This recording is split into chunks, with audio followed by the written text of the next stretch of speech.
장 사무엘상 7장입니다.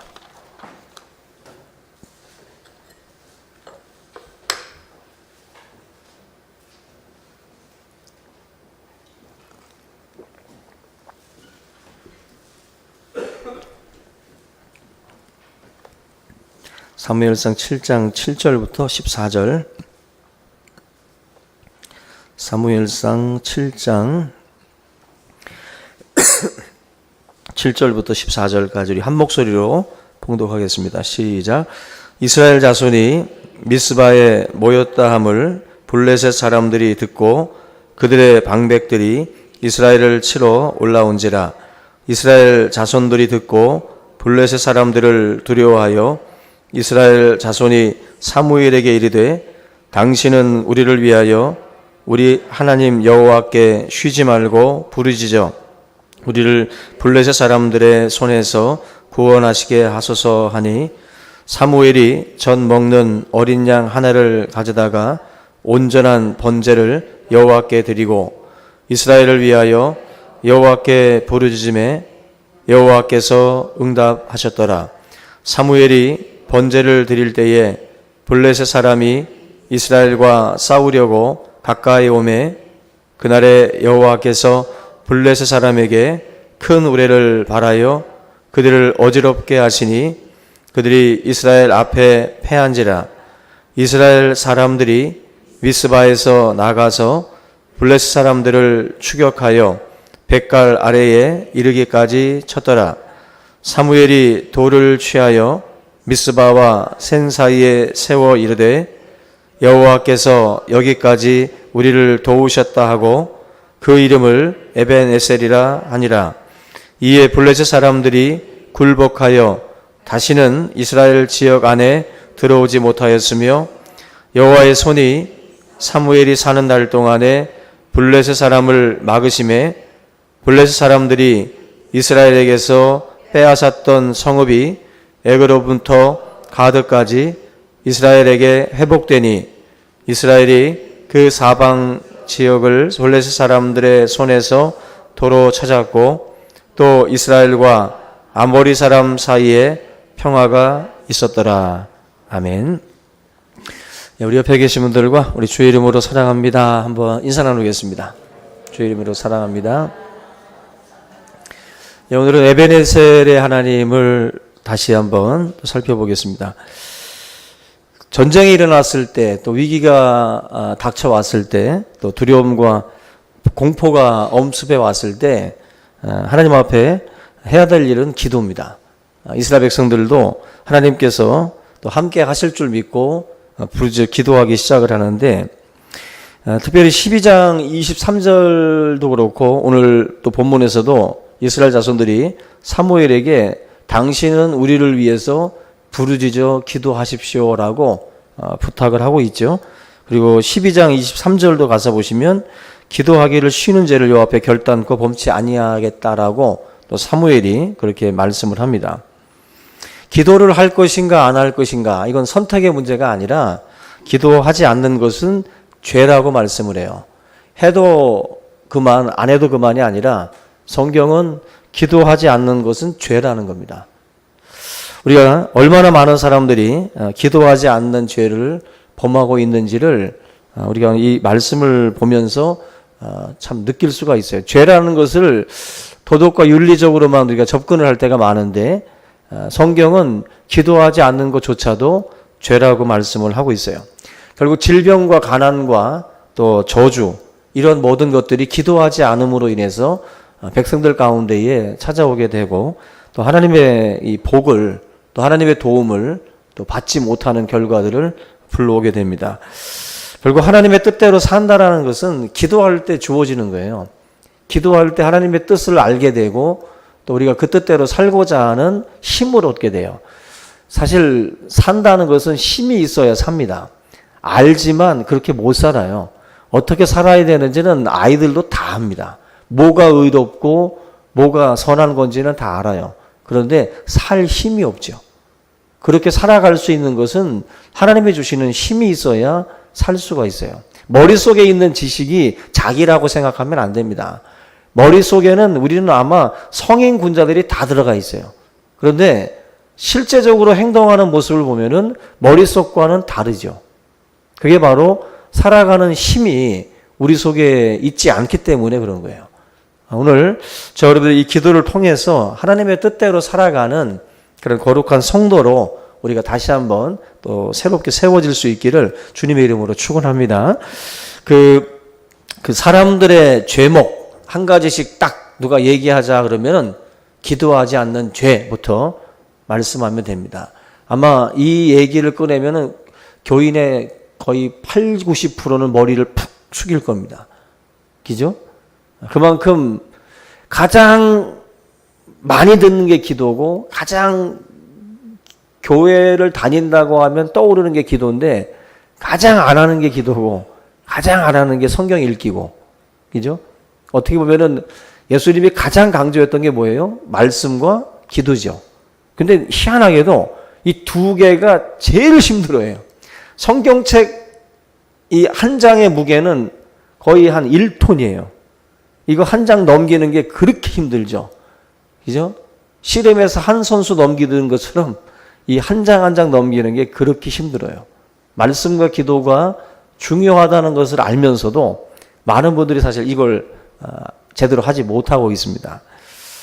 우리가 이 죄를 회개하고 기도의 자리로 나가시기 바랍니다. 우리가 그 남편을 위해서도 자녀를 위해서 아내를 위해서 나라와 민족을 위해서 교회를 위해서 할 게 많잖아요. 그죠? 그 많은 그 기도의 제목들이 사실 지천에 깔려 있습니다.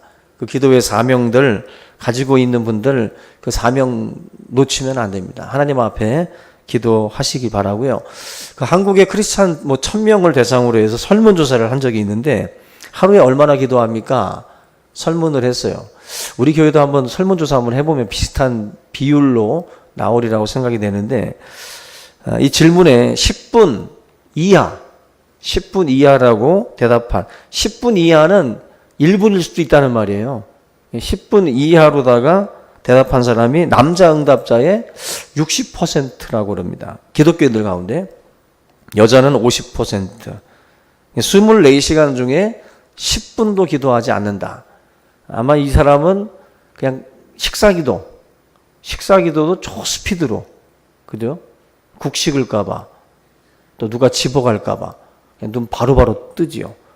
우리가 이 기도를 하나님 앞에 우리가 드리는 이 시간들을 한번 돌아보면서 사무엘은 이것을 죄라고까지 얘기를 했는데 우리는 이 기도라고 하는 것을 너무나도 가볍게 생각을 하고 있다. 사무엘이 지금 이스라엘 백성들을 위해서 할 수 있는 일, 블레셋이라고 하는 대적을 앞에 두고 사실 해줄 수 있는 게 사실 기도밖에 없어요. 기도밖에. 우리 권사님들이나 제가 이번에 일남전도회 예배를 가서도 그런 말씀을 드렸는데 젊은 구역들이 열심히 뛸 때 우리 일남전도회 분들이 해 주셔야 될 것은 그 본문에도 나와 있는 것처럼 아말렉과의 전투에서 모세와 아론과 훌은 산 꼭대기까지 애써서 올라가요. 그 노구의 몸을 이끌고 그 수고를 아끼지 않고 그 산 꼭대기에서 기도해 줍니다. 그리고 수많은 전쟁터에서 피 흘리는 여호수아의 군대의 장병들과 여호수아는 꼭대기에서 기도하는 모세와 아론과 훌을 보면서 우리 위해서 기도하는구나. 전쟁에서 승리하고 모세 팔이 내려가면 또 전쟁에서 패하고 이 일이 반복이 돼요. 그래서 결국 모세와 아론과 훌은 손이 내려가지 않도록 아론과 훌이 받쳐주고 끝까지 해가 지도록 손이 내려오지 않습니다. 결국 그 노구의 몸을 이끈 그분들이 한 일은 기도로서 섬긴 거예요. 기도로서 그 사역을 섬겨서 전쟁터에 나가 있는 젊은 여호수아와 그 군대의 장병들이 우리 뒤에서는 기도하는 분들이 있다. 든든한 기도의 용사들이 있다라고 하는 그 믿음을 가지고 전쟁터에서 신나게 싸우는 거죠. 하나님이 함께 하신다라고 믿고. 결국 우리 어르신들이 해야 될 일이 뭐겠어요? 기도해 주시는 사역이에요. 기도해 주시는 사역들. 젊은이 우리는 가끔씩 여기 무대에서 막 춤도 추라고 하지만 그래도 그 춤은 좀 못 추셔도 돼요. 그런데 하나님 앞에 우리 젊은 세대들을 위해서 기도들을 많이 해 주셔야 됩니다. 이번에 학생회 수련회도 마찬가지예요. 학생들이 떠나는 날 기점으로 해서 우리 학생들이 다 성령 충만받고 돌아올 수 있도록 기도해 주셔야 돼요. 기도하지 않으면 죄 지은 겁니다. 기도하지 않으면. 그래서 학생들을 위해서 또 젊은 세대들을 위해서도 기도해 줄 때 그게 엄청난 시너지를 일으킵니다. 오늘 이 블레셋과의 전쟁에서 사무엘이 하고 있는 이 행동들, 먼저 부르짖어 기도했다라고 하는 것. 오늘 말씀 8절에 바로 이 사무엘을 향해서 그 백성들이 말을 하죠. 우리를 위해서 우리 하나님 여호와께 쉬지 말고 부르짖어라. 부르짖어달라. 기도를 부탁하는 것도 여러분들 참 귀한 겁니다. 생전 가도 기도 부탁하지 않는 경우들이 있어요. 근데 기도를 부탁한다는 것도 믿음이죠. 믿음이죠. 자꾸 사람들한테 기도 부탁하세요. 안 해주는 게 50% 말을 해도. 그러니까 다들 해준다고는 해. 근데 내가 다 알지. 안 해주거든. 자기들 거 하기 바빠요. 남의 거 신경 쓸 일이 없어. 다 자기 거. 그래서 막 뿌려놓으란 말이에요. 그러다가 혹하다 걸리는 게 있어요. 누가 하나 그래도 기도해 준다고. 그러니까 여러분들 기도는 자꾸 기도를 부탁하셔야 돼요. 그것도 정말 간절하게 부탁해야 돼. 그냥 지나가듯이 그냥 그렇게 하지 말고 붙들고 간절하게 부탁을 하세요. 그러면 기도하다가라도 찔린다고. 아, 그렇게 부탁했는데 그다 1분이라도 해줘야지. 10분 동안은 안 해. 한 1분 정도 해줄 거라. 여러분들 그러니까 기도는 자꾸 부탁을 하셔야 돼요. 지금 사무엘한테도 그렇게 부탁을 했고, 그게 이제 어떻게 보면은 사무엘에게 또 사명감처럼 다가오는 거죠. 기도하는 거죠. 목사한테, 전도사님들한테, 구역장님들한테 그래도 부탁하는 분들 기도가 먼저 올라가지, 그냥 아무 말도 안 하면 그건 먼저, 교인이 몇 명인데. 그래도 우리 교회가 순복음교만큼은 안 커도 꽤 크잖아요. 이 많은 숫자를 기도할 때 우선순위가 있죠. 부탁한 분들부터 먼저 기도하지 않겠어요? 여러분들 기도라고 하는 것은요, 부탁하는 것도 이거 귀한 겁니다, 여러분들. 예수님이 지나갈 때 달려드는 사람이 뭐 잡았어요? 봉 잡은 거예요. 가만히 있는 사람들은 그냥 가만히 있게 되는 거예요. 근데 지나갈 때 그냥 막 옷이라도 집어 던지고 예수님한테 눈에 띄려고 노력했던 사람들이 그 역사를 경험했어요. 그래서 기도는 열심히도 하고 부탁도 열심히 하시기 바랍니다. 여러 사람들한테. 그리고 딱 봐서 기도 좀 할 것 같은 분들한테는 딱딱 부탁을 하세요. 이 바보들은 기도를 안 할 것 같은 사람들한테 말해요. 그리고 또 그냥 뿌리란 말이에요. 뿌려. 전단지 뿌리듯이 뿌려요. 자꾸. 그래야 한마디라도 더 해줍니다. 아멘? 팁이에요. 팁 준 겁니다. 20년 전에 결국 이 언약궤까지 동원해서 블레셋 전쟁과 이 블레셋과 전쟁에서 패하고 법궤까지 뺏겼던 이스라엘 백성들인데 지금은 뭔가 좀 바뀌었어요. 그죠?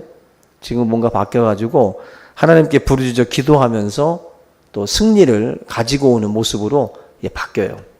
예전에는 법궤를 무슨 어떤 효력을 보는 무슨 마술 상자처럼 생각을 해가지고 그걸 들이밀었다면은 이제 우리의 이 승패는 하나님께 달려 있다라는 그 믿음으로 기도의 어떤 그 모습으로 이스라엘 백성들이 바뀌어지고 있죠.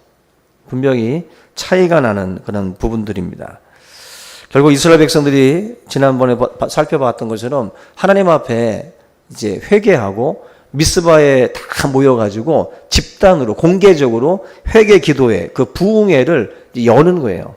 그런 미스바에 모였을 때 이스라엘 백성들이 막 회개가 터지고 막 놀라운 그런 역사들이 일어날 때 이스라엘 백성들이 모인다는 소리를 듣고 블레셋이 또다시 몰려 들어온 거죠. 다시 모여가지고 이스라엘 백성들을 치고자 했던 겁니다. 이때 또 하나님이 또 함께 역사하셔서 이 블레셋을 물리치고 승리의 어떤 그 감격을 이스라엘 백성들이 볼 수 있도록 그렇게 만드신 겁니다. 여기 보면 결국 이런 온전한 하나님의 역사들을 경험할 수 있었던 것은 첫째가 먼저는 회개예요. 회개. 이스라엘이 철저하게 우상 신상 다 버리고 돌아오고 회개하는 순간 거기에 승리가 있는 거예요. 이게 따라오지 아니하면 절대로 어떠한 승리도 우리에게 가져올 수 없어요. 믿음의 사람들이 먼저 어떤 헌신을 하고 사역을 하기 전에 해야 될 것은 회개예요. 하나님 앞에 회개하고 그리고 이 일들을 감당할 수가 있습니다.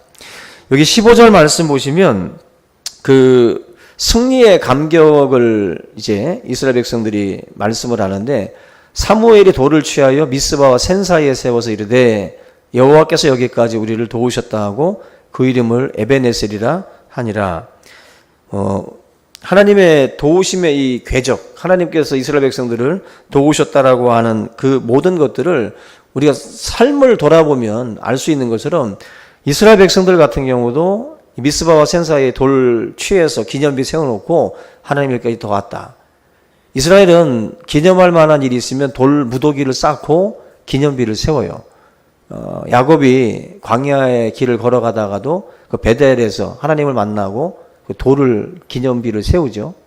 그리고 여호수아의 그 백성들이 그 요단강 건너가서 그 다음에 요단강에서 그 돌을 취해서 또 12돌을 취해서 기념비를 또 세우고, 한마디로 하나님의 은혜를 계속해서 이렇게 기억하는 거예요.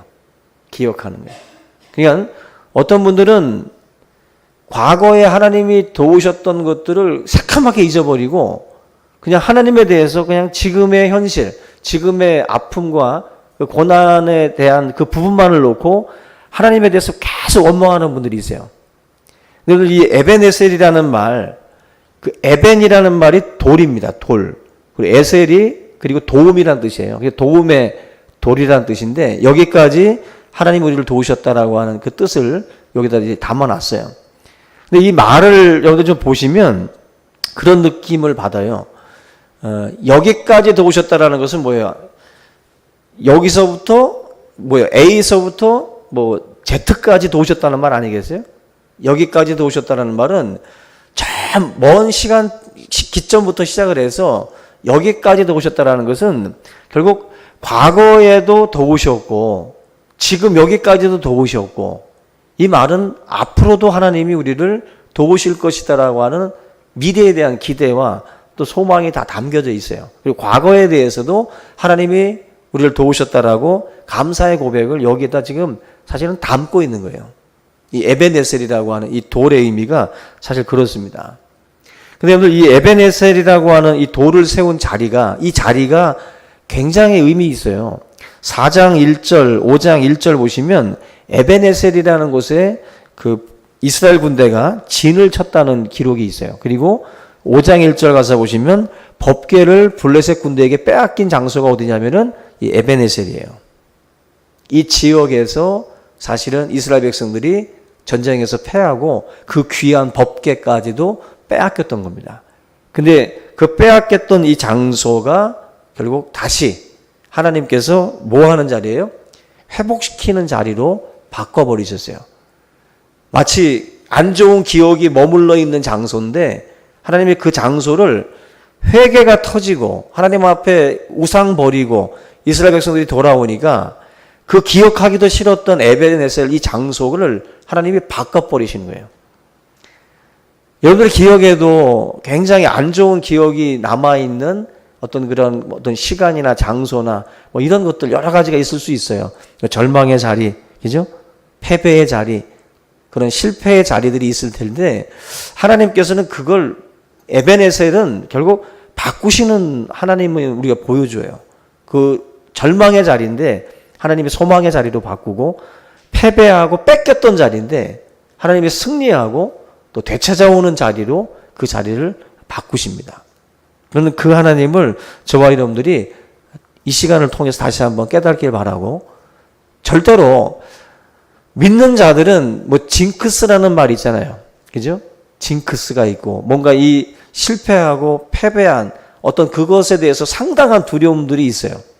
이스라엘 백성들이 지금 경험하고 있는 게 뭐냐면은 회복, 승리, 그리고 기적, 축복 이런 것들을 사실은 그 절망과 패배의 자리에서 하나님이 맛보게 하고 있거든요.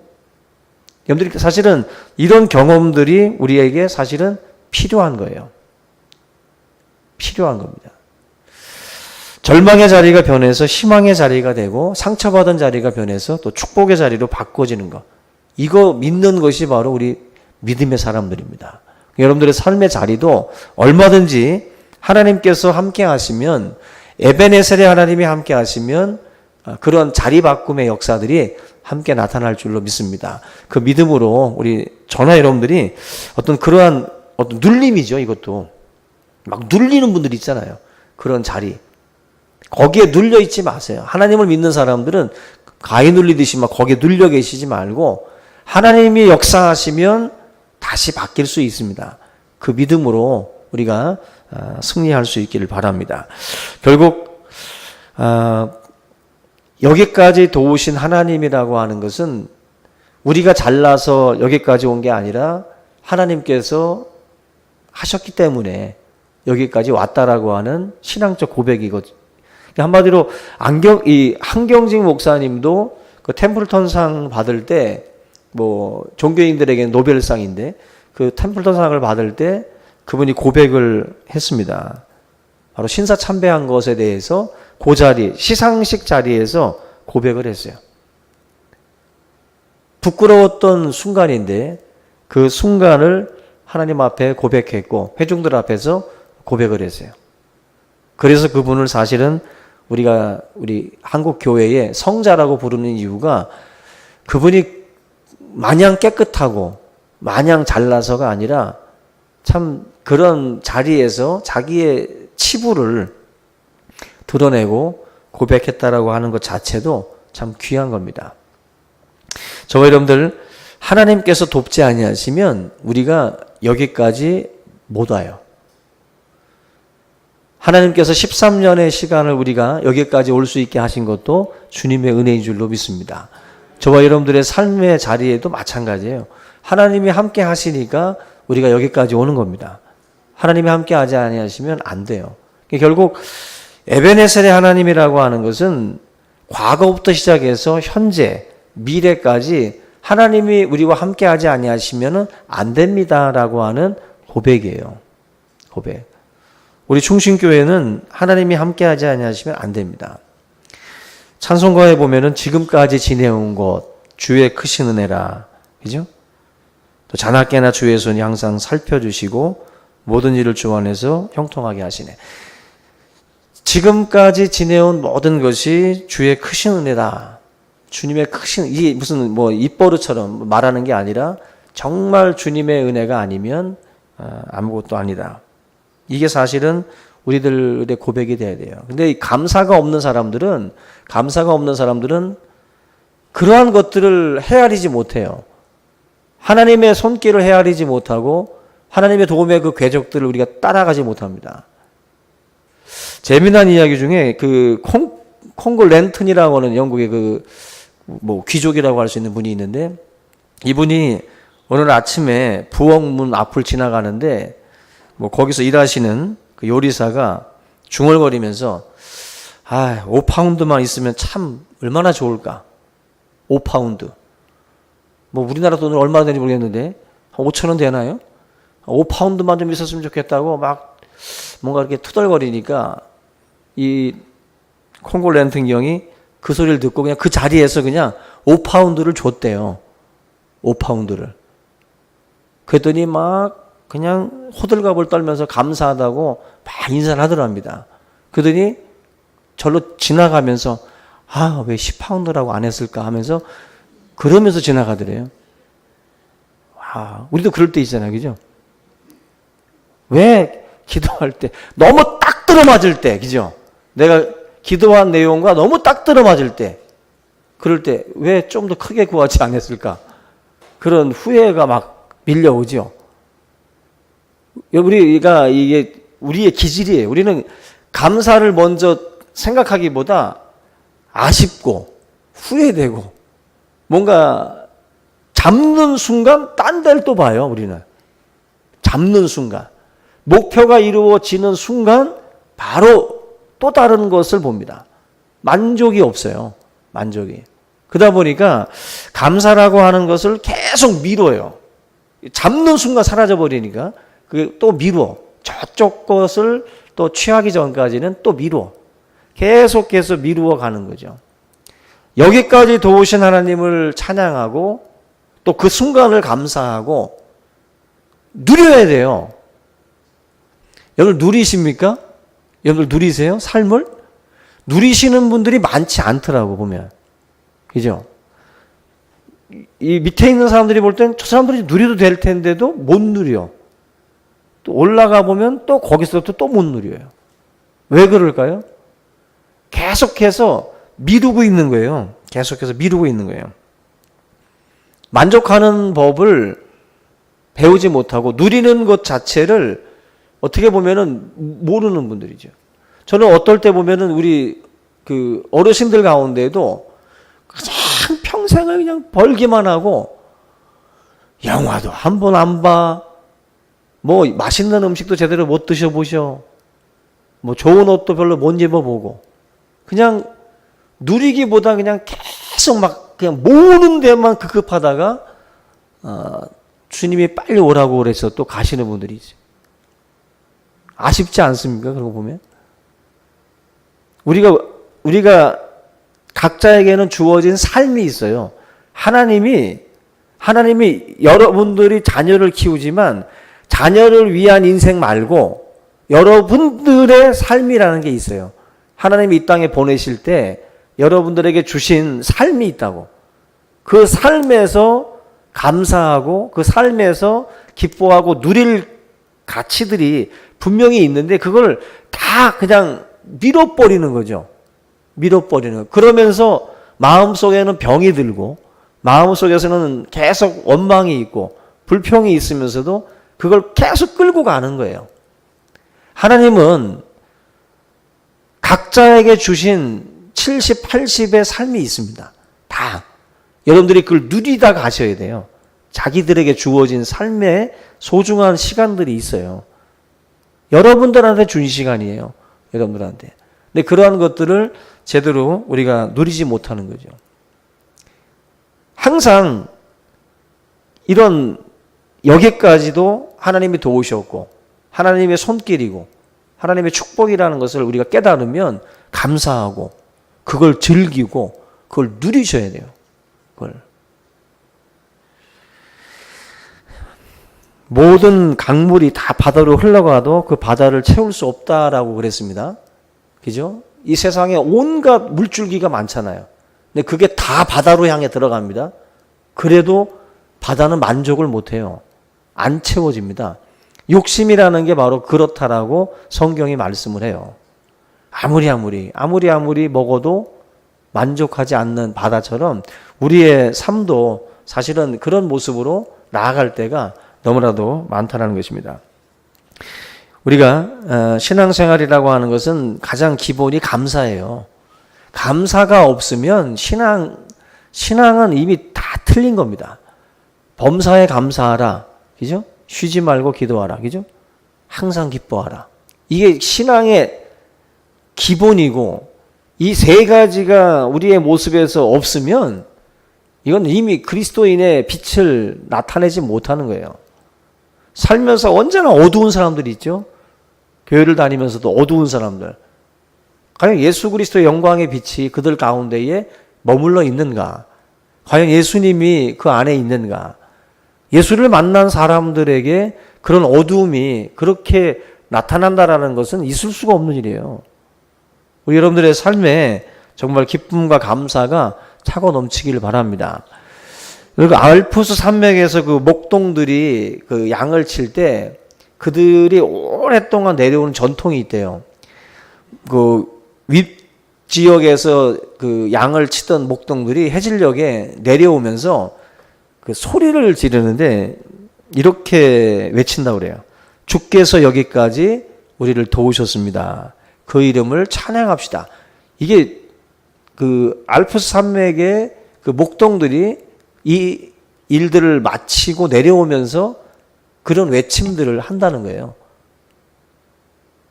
참 신기하지 않습니까? 여호와를 찬양하자.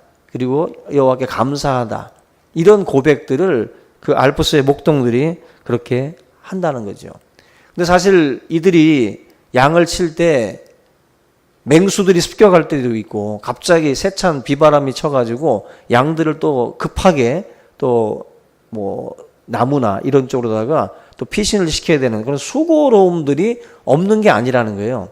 굉장히 수고로운 일들을 많이 함에도 불구하고 이 사람들은 하루를 마감하면서 한결같이 그 감사의 고백을 하면서 산을 내려온다는 겁니다.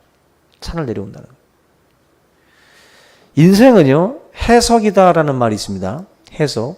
그러니까 우리가 과거를 사실은 지금 이 에베네셀 이 고백을 하면서 여기까지 하나님 우리를 도우셨습니다라는 말은 뭐예요?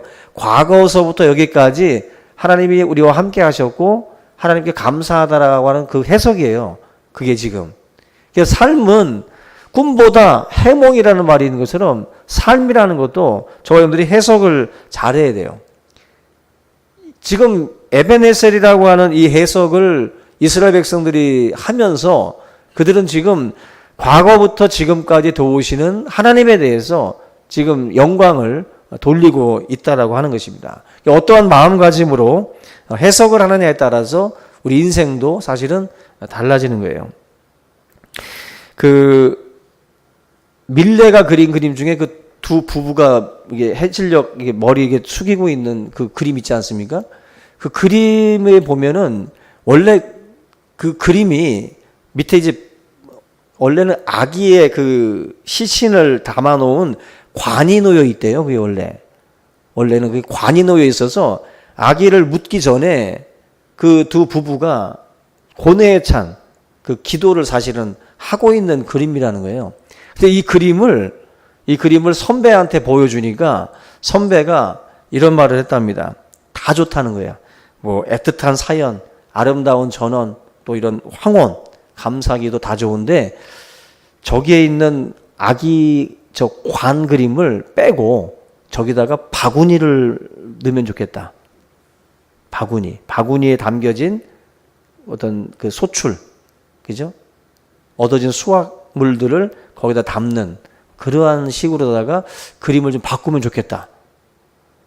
결국 그 말을 받아서 밀레가 관 대신에 그 바구니를 넣었다는 거예요. 바구니를. 결국 그림 자체가 관을 넣었을 때 그림과 그 바구니 앞에 감사의 기도를 드리는 것과 완전히 달라지는 거예요. 그 해석 자체가. 작은 것에 감사하며 기도하는 그 모습으로 이 그림 자체가 사실은 이제 승화가 되는 거죠. 우리가 살면서 사실 끊임없이 원망하고 끊임없이 불평할 수 있는 삶의 자리에서도 사실은 그러한 그림들, 뭐 빵 그림도 마찬가지 아니에요, 다 할아버지가 두 손 모아 기도하는 그 빵 그림도 마찬가지고, 이 밀레의 그림도 마찬가지고, 작은 것에 사실은 감사하는 그러한 그 기도가 사실은 우리들의 삶을 더 풍성하게 만든다는 거죠. 저는 우리 성도님들의 삶에 많은 부분들이 회복돼야 되겠지만 이스라엘 백성들 이 12절은 국토나 어떤 뭐 다른 부분들이 회복되는 그 부분보다도 이스라엘 백성들에게 가장 필요했던 게 뭐냐면 감사였거든요. 감사. 이게 회복이 돼야 돼요. 광야 40년 동안 이스라엘 백성들이 잃어버렸던 것도 감사였던 것처럼 가장 결정적인 게 뭐냐면 감사예요. 감사. 신앙인들은 결국 이것이 회복됐다라고 하는 것이 12절 말씀이에요. 이스라엘 백성들 사이에. 여러분들의 삶에도 진정으로 회복해야 될 것은 다른 게 아니라 그 입술에서 나오는 그 말들. 그게 불평과 원망의 말들이었다면 이제는 감사로 바뀌는 것. 이게 진짜 회복의 역사가 일어나는 순간들입니다. 저는 우리 성도들의 삶에 다른 것이 아니라 이런 절망과 이런 패배와 이런 슬픔, 이런 것들이 다 회복이 되는 그러한 역사는 어디에서 가지고 올 수 있느냐? 결국 이런 감사의 회복을 통해서 모든 것들이 다시 돌아오고, 기도의 또 회개의 이 자리들을 통해서 모든 것들이 다시 원래의 위치를 다시 회복되게 되리라고 믿습니다. 지금까지 함께 하셨던 하나님에 대한 그 고백들을 저와 여러분들도 다시 한번 돌아보고, 2018년도 하나님이 함께 하셨죠. 그러면 2019년도 하나님이 함께 하실 겁니다. 그 믿음을 가지고 여러분들이 감사함을 담고 올 한 해를 다시 한번 또 시작할 수 있기를 주님의 이름으로 축원합니다. 우리 오늘 이 말씀을 함께 붙들고 우리 에베네셀의 하나님을 찬양하고 그 하나님을 다시 한번 붙들고 승리하는 한 해가 될 수 있도록 우리 함께 기도하겠습니다. 우리 한번 주여 한번 외치고 간절한 마음으로 기도합니다. 주여! 할렐루야. 하나님 아버지 감사합니다. 우리를 또한 사랑하시는 하나님 아버지, 우리의 삶이 하나님으로 인하여 찬양하고 하나님으로 인하여 기뻐하고 즐거워할 수 있기를 원합니다. 우리의 아버지 하나님의 고백이 진실한 고백이 될 수 있게 도와주시옵소서. 이 땅을 사는 많은 그리스도의 사람들 마음속에 감사가 사라지고 하나님 아버지 원망과 불평의 말들이 우리의 인생의 수리바퀴를 불태우고 우리의 인생을 아버지 하나님 더 깊은 어둠 속으로 내몰고 있사오니, 하나님 아버지 오늘 에베네셀의 하나님을 찬양하며 여기까지 도우신 하나님을 찬양했던 이스라엘 백성들의 고백과 같이 하나님 아버지, 하나님께서 우리를 여기까지 도우셨고 여기까지 인도하여 주셨음을 깨닫게 하시고 하나님 앞에 찬송과 영광을 올려드리는 귀한 삶이 될 수 있도록 하나님 인도해 주시옵소서. 이 귀한 시간을 통해서 우리가 다시 한번 새롭게 변모할 수 있도록 주여 인도하여 주시옵소서. 말씀과 성령으로 하나님 아버지 우리를 붙들어 주시고 회개와 또한 아버지 하나님이여 진정한 감사의 고백을 통해서 우리의 삶의 모든 자리들이 절망의 자리가 하나님의 소망의 자리가 되게 도와주시고 패배의 자리가 승리의 자리로 바뀔 수 있도록 하나님 인도하여 주시옵소서. 우리의 마음을 짓누르고 우리의 삶을 억누르며 억압하는 모든 사단의 세력들을 또한 주님 물리쳐 주시옵시고 주의 백성들이 기도의 삶을 통해서 모든 자리들을 회복하고 돌이킬 수 있도록 하나님 아버지 역사하여 주시옵소서. 모든 영광을 하나님 앞에 돌릴 수 있도록 인도하여 주시되 사랑하는 주의 백성들이 하나님 앞에 엎드려 기도함으로 말미암아 이 모든 문제들을 또한 아버지 하나님이 해결할 수 있게 도와주시고 과거에 묶여서 살아가는 일이 없게 하시며 주님께서 우리와 함께 하심으로 앞으로 아버지 우리가 걸어가야 할 그 모든 길 위에 주님이 함께 하시고 또 우리를 인도하여 주실 줄로 믿습니다. 성령 안에서 이 모든 아버지 기쁨들을 함께 회복할 수 있도록 인도하여 주시옵소서. 하나님 아버지 감사합니다. 주의 영광 되게 하여 주시고 주의 은혜를 기억할 수 있도록 하나님 아버지 역사하여 주시옵소서. 믿음 안에서 하나님을 찬송하고 하나님을 예배할 수 있도록 주님 인도하여 주시옵시기를 주여 간절히 바라옵고 원합니다. 감사와 찬송이 차고 넘치는 우리의 삶이 될 수 있도록 하나님 인도하여 주시옵소서. 우리 충신교회를 기억하여 주시고 2019년 한 해가 하나님 아버지 새롭게 주어집니다. 주님 우리 모두가 다 무장하고 하나님의 영광을 위해서 달려가는 한 해가 되게 도와주시며 새롭게 역사하실 하나님을 바라보고 승리하는 삶이 될 수 있도록 주여 인도하여 주시옵소서. 모든 것 위에 하나님이 함께하여 주실 줄로 믿습니다. 주님이 역사하여 주실 줄로 믿습니다. 그 어떤 선한의 역사도 하나님께서 막아주시고 하나님의 영광 능력 가운데에 이 자들을 지켜주시고 인도하여 주시고 보호하여 주시며 이끌어 주시옵시기를 하나님 아버지 간절히 바라옵고 원합니다. 승리하게 하여 주시옵소서. 주여 감사합니다. 영광 받아 주시옵소서. 살아계신 하나님 아버지, 주님의 은혜와 사랑을 감사를 드립니다. 2019년 한 해를 또 주님의 손에 맡깁니다. 아버지 하나님께서 주의 백성들을 인도하시고 이 주의 몸된 이 교회가 하나님 오늘날 여기까지 또 하나님 아버지 주님의 인도함을 받고 또 설 수 있도록 또 함께 하신 것 감사를 드립니다.